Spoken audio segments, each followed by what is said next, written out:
This episode is brought to you by Revival. Visit us at rvivl.co. Revival of the Fittest. Welcome to Fire Pockets. This is Chapter 6.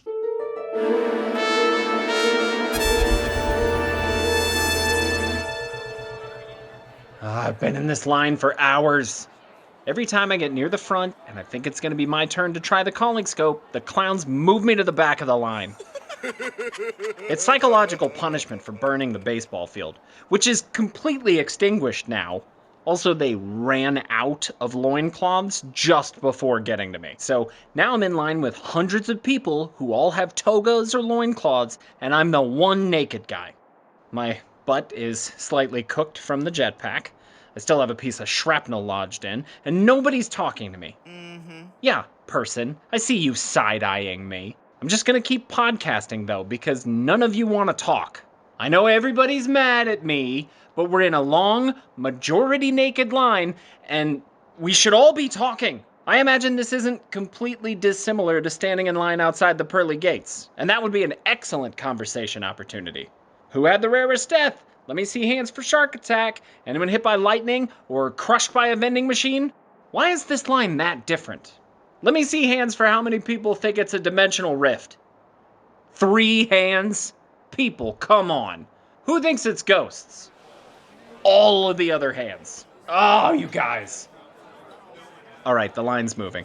The calling scope is hard to see from down here on the field. It's a big trumpet the size of a bus mounted in the outfield bleachers. Oh, what? I see Dr. Craw and Sedgwick by the calling scope. They have clipboards, and it looks like they're managing things, like carnival ride officials. The clowns are security and definitely in charge, but Sedgwick and Dr. Craw seem to be experts or something. They're giving people instructions before they go behind this big banner I can't see around to use the calling scope. I really hope Sedgwick doesn't see me. He's getting on a microphone. Everyone, we have a special participant today, Danny Vanderwilts. I'm sorry I burned down the baseball field. It will grow back. Danny has all kinds of theories about what's going on, but you know which one he hates? Ghost holes. That's not a legit theory. What do you say we change his mind? When I say ghost, you say holes. Ghost, hole, ghost, hole. How will this change my mind? I'm turning off the recorder until I get to the calling scope. So, that was a complete disaster. I'm back in my apartment now, showered, bandaged, and I'm sitting down. I used the calling scope. Here's what happened. After Sedgwick and the endless line of naked people went hoarse from taunting me, they did not stop until they couldn't talk anymore. Finally, I was allowed to take my turn on the calling scope. Sedgwick and Dr. Craw were running the whole operation up there. There were instructions not to look inside the calling scope, just to stick your head into this bowl-shaped thing and yell your name. I did it, and I did not close my eyes. I looked around. Oh, but before that, I almost forgot. It turns out, everyone in line, I found this out because one nice person did talk to me, they all have heard Fire Pockets say their names. Everyone there thought they were special, but it turns out that the Fire Pockets that call your name call your name.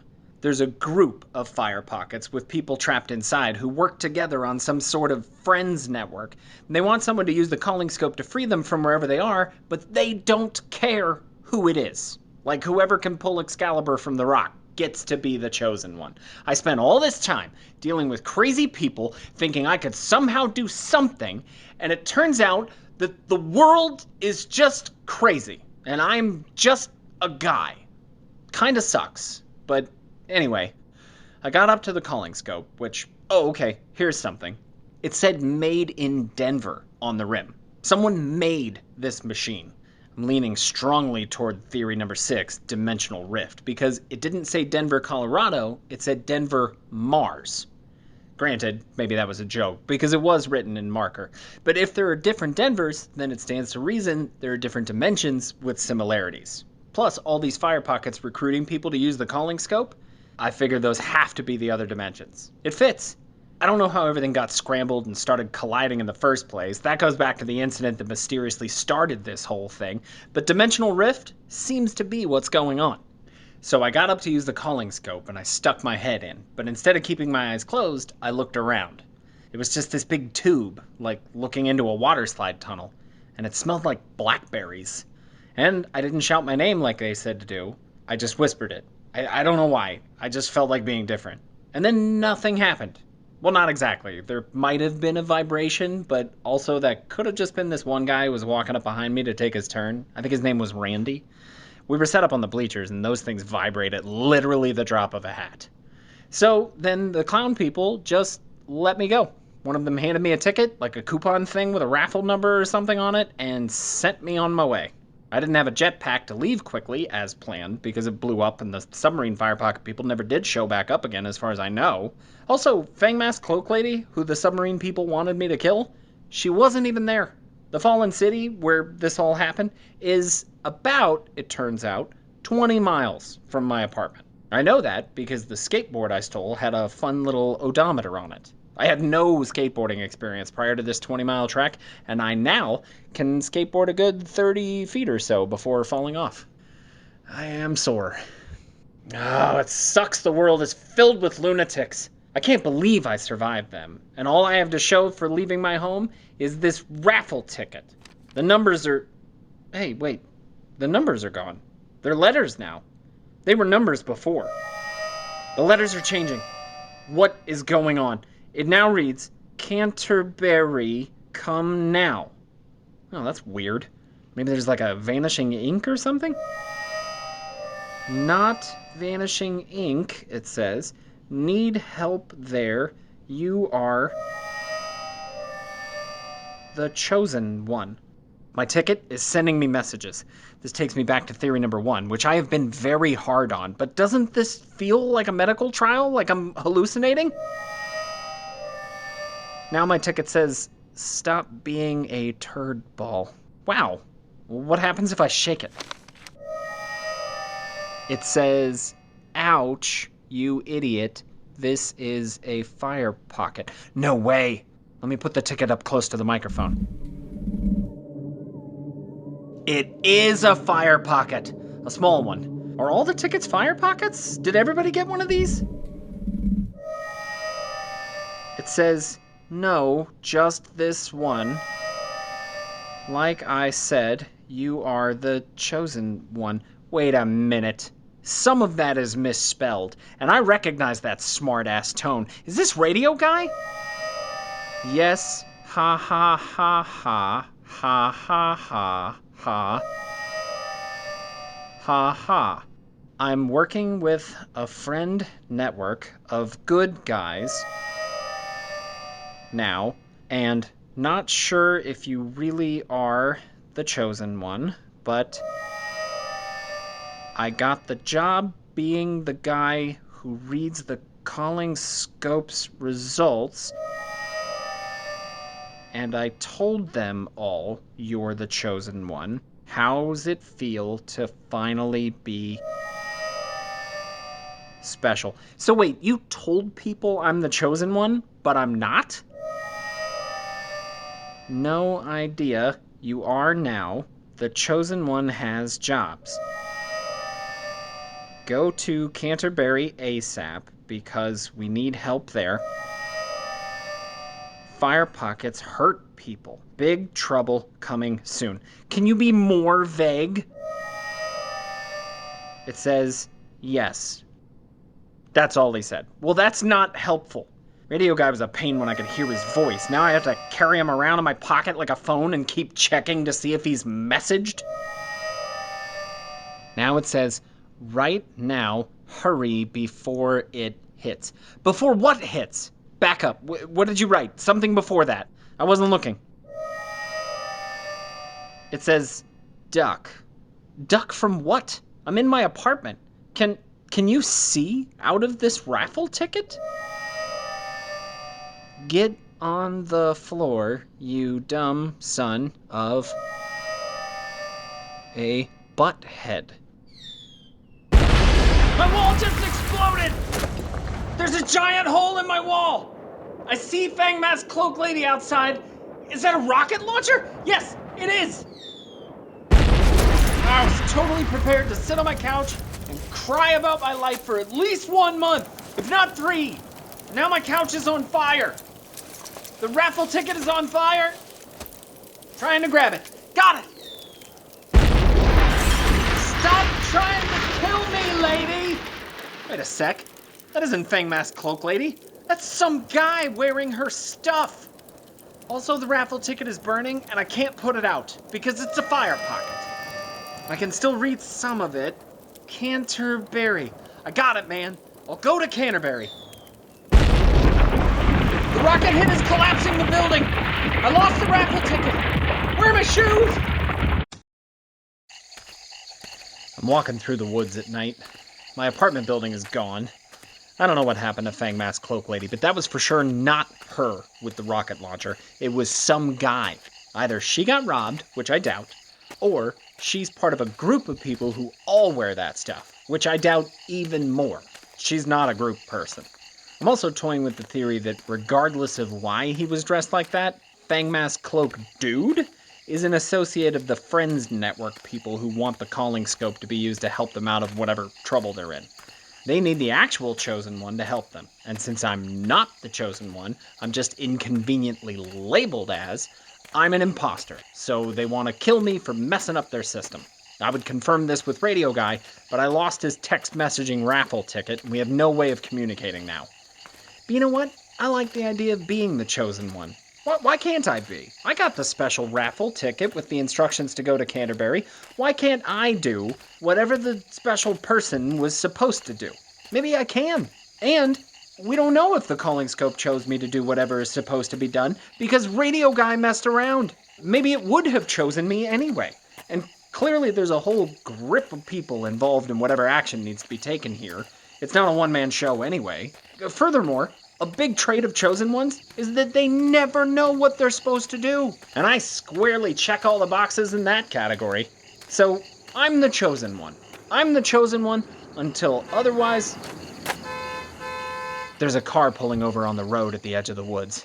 A nice fellow is waving at me. And he's playing some lovely music. Hey there. Hi, I'm Danny. I'm the Chosen One. Ah, great. Another crazy. What's that? Do you need a ride, buddy? Sure, I'm going to Canterbury. Do you know where it is? No. I have a map at home. Come on. You shouldn't be out alone at night. There are too many fire pockets. Okay, so he calls them fire pockets. I'm gonna take a chance. What's your name? Danny. You? I'm Danny, too. Don't worry, I'm not Danny Vanderbilt. Hate that guy. Why? Do you know him or something? No. I listened to his podcast. I tried. So, what are you doing out here, alone, at night? Just getting on towards home? Did you get stuck out with clown people, or some lunatic trying to gun you down? No, just picking up some batteries. I meet a lot of crazy people. I'm not crazy.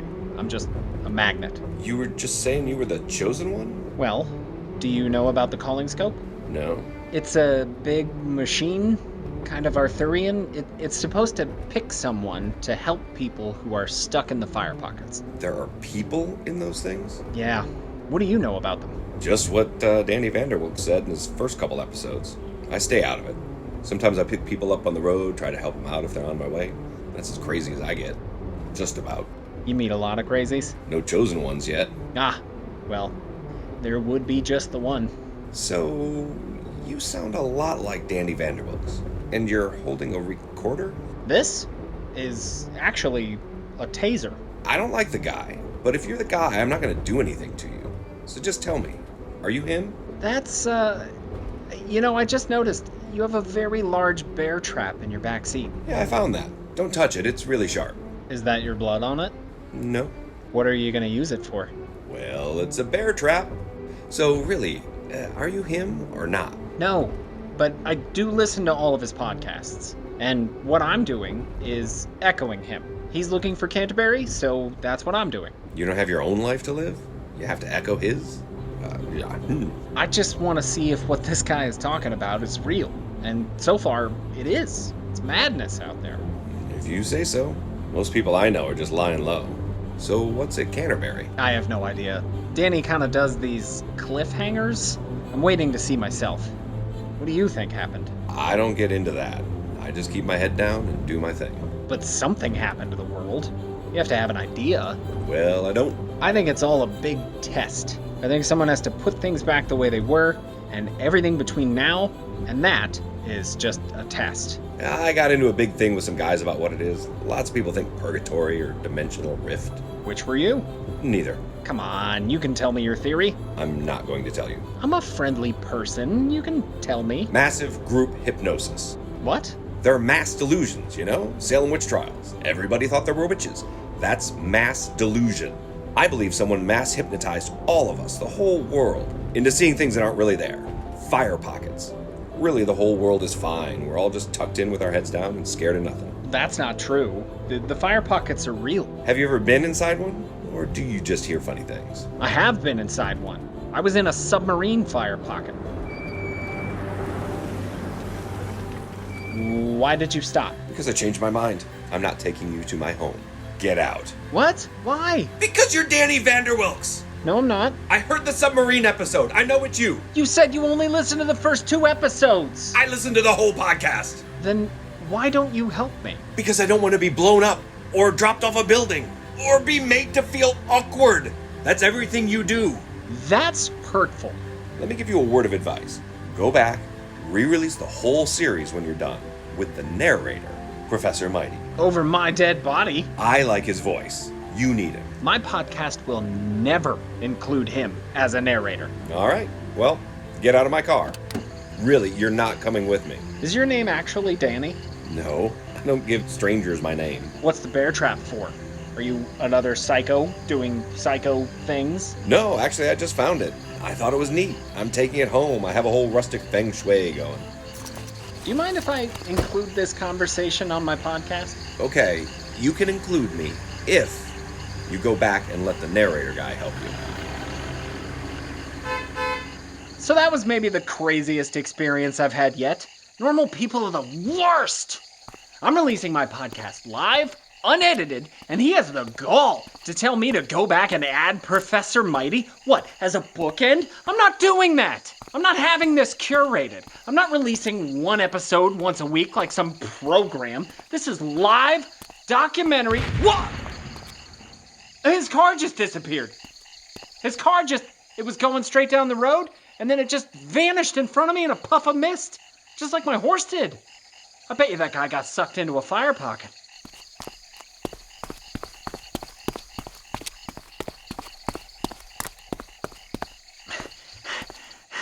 There's nothing left but the bear trap. I don't hear any wind. Fire pocket! Hey! Anybody? I'm the chosen one! Nobody's here. Cool bear trap, though. Where does he get off saying everything I touch blows up? Just gonna toss this bear trap off the road so nobody drives over it. What? No. I just threw the bear trap to be a good Samaritan, and there was one meaninglessly tiny spark from its metal barely touching a rock, which is rapidly becoming a forest fire. Now, okay, it's a small patch of forest. Actually, there's this road on one side and a lake back there on 3/4 around these woods, so really all I've done is set flame to a peninsula of trees. But come on! I just started a fire with a bear trap. Ah, there's a bear running out of the woods at me, and I have no trap to use against it. I wonder if anyone else's apocalypse is going this inconveniently. That nice guy seemed like batteries were his biggest problem. I get forest fires and bears. Oh! I just got sucked into the bear and I have both run into the fire pocket that was on the street. We couldn't see it. And now we're floating around in what looks like outer space. It's big in this bubble. The bear, quit it! The bear is trying to float at me and nip pieces off of me. We're just in zero gravity. Oh, that's the nice guy's car. And holy moly, the nice guy is dead. He's floating by an asteroid and some kind of lizard thing is eating him. Yeah, okay. I have to go with different dimensions. Theory 6, because that's an alien. So, I'm adjusting that theory to not accurate. I just woke up in an abandoned suburb with a huge bump on my head. Played back everything about the nice guy and the alien eating him, and I don't know what happened or how I got here in this abandoned suburb. I might have hit my head at some point and made up the stuff about the dimensional rift and the guy being eaten. Like I thought that I was seeing that. That was a dream, right? Maybe. But I do have what looks like a bear scratch on my leg, so that all could have happened. Maybe I was in some bizarre new fire pocket, and I got kicked out and sent here to suburbia. And my recorder just skipped the part where I got kicked out and sent here to suburbia? I don't know. It seems like whatever is going on doesn't want me to know what's going on. This suburb is completely bombed out. There's war zone material everywhere. There's no people. Whoa! There's the bear. Okay, it's wandering around the street, so the bear part at least did happen. I'm wondering if mass hallucination should be added to my theory bank, because there's no way that I really saw an alien eating a guy, right? Like that didn't happen. Something happened with a bear, and my mind filled in the gaps. Ducking into this house to avoid the bear. Okay, safe in this house. It has no roof, but bears can't fly, so I think we're good. Is that a trampoline outside? It's fenced in back here, so I'm not worried about the bear. So, okay. My apocalypse has been Fang Mask Cloak Lady, Sedgwick and Dr. Craw, Lorne the Lobster Jerk, Radio Guy Who Lies, Professor Mighty, a million killer clowns, and countless fire pockets. That's all on one side. And on the other side, one nice, normal guy. One. I'm having a lopsided apocalypse. I'm thinking, I must really be a magnet for crazy. Before the apocalypse, I met like maybe 5 crazy people total in my whole life. And now it's like every day. Maybe you have to be crazy to walk around when the world is on fire.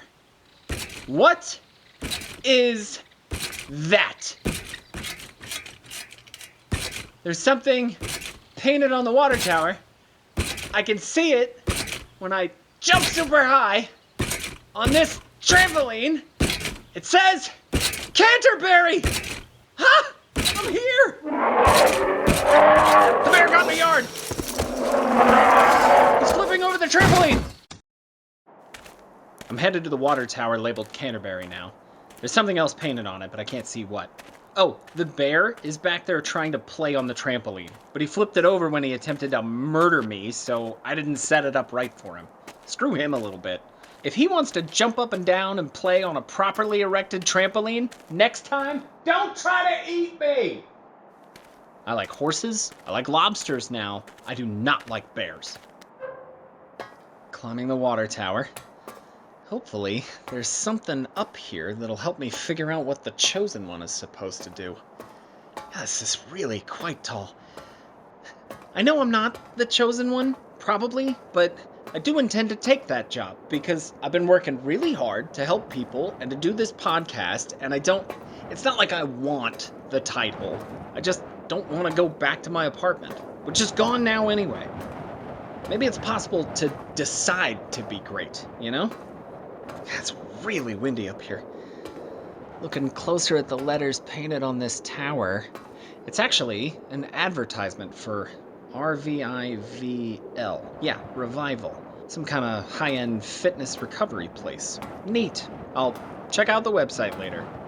Getting to the top. There's a guy up here. Hello. Hi. Who are you? I'm Randy O'Donnell. I'm the Chosen One. You are? I guess so. The calling scope got me. There was this little ticket that told me to come here. I knew it. They gave out tickets to everybody. No, just me. They said someone lied to you about it, and I'm really the Chosen One. Let me see your ticket. I lost it, so they gave me this radio. They told me to steal this lady's fang mask and kill you. I already had a rocket launcher, so If you were curious, that's what happened. Thank you for telling me, but how did you rob Fang Mask Cloak Lady? It wasn't that hard. She's really hard to even trap. She's hard to kill. I didn't kill her, I just robbed her. They wanted me to look like her, so I wore her stuff to mess with you, since you're in love. I'm not in love. Who told you that? I call him Radio Guy. This other gentleman is giving me a radio. Hey, Danny. You? You told this man to kill me? I didn't have a choice. I was trying to help make you the chosen one because, you're my guy. But I got caught. My friends group almost kicked me out. When the real chosen one was picked, they made me send him to kill you. Sorry, man. Well, this is just great. What are we doing up on this water tower? Okay, good news. I was able to convince some of my team members stuck in the other fire pockets that you really could be the chosen one, and there was just a mix-up. How did you do that? They put me in charge of reading the data that comes out of the calling scope, and I lost some data. So some people do think I'm the chosen one. Yes, there's argument. You're not, but some people think it's really you, and not this other gentleman. But it really is me. True, but you're not my guy. So here's the other good news, Danny. Whichever one of you gets down off that water tower alive gets to be the chosen one.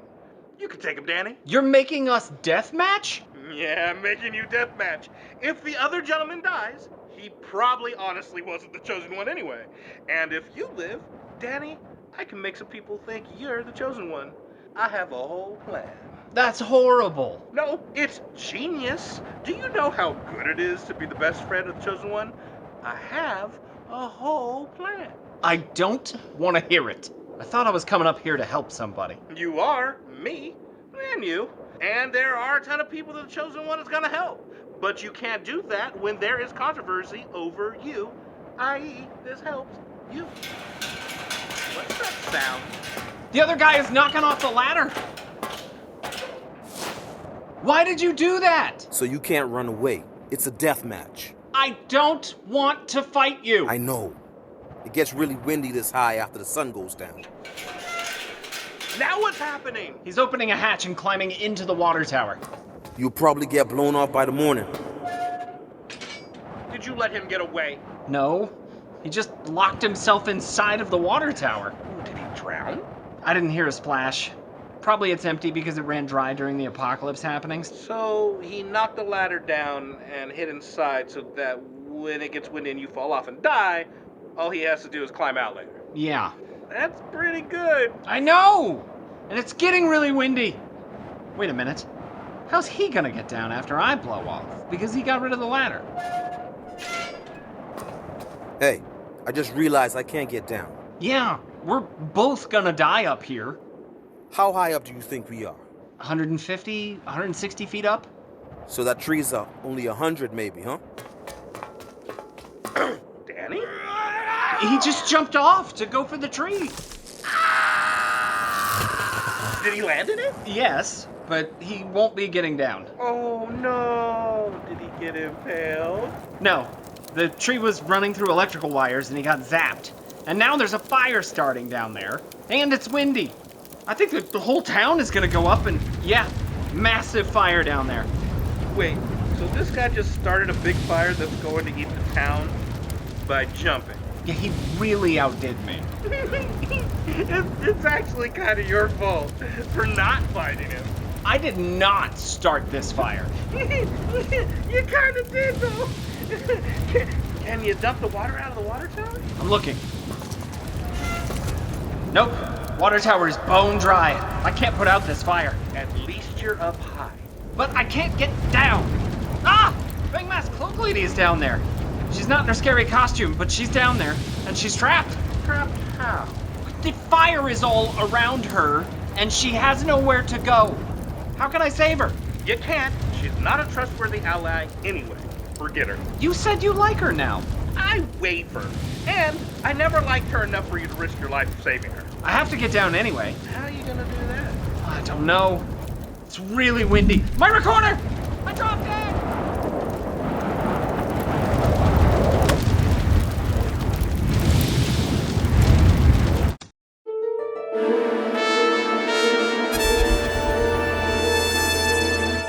Find out what happens next time on Fire Pockets, Chapter 7. Fire Pockets, created by Michael Ryan Hahn, Danny Vanderwilks, voiced by David Ross. Radio Guy, voiced by Michael A. Smith. Nice Guy, voiced by Ethan Hahn. Randy O'Donnell, voiced by Chris Kelly. War Drums by JMag713 Pon 5. Theme song by Noel Melanio. Other music by R. Lightborn and Sound Art Pon 5. This episode sponsored by Revival. Revival of the Fittest.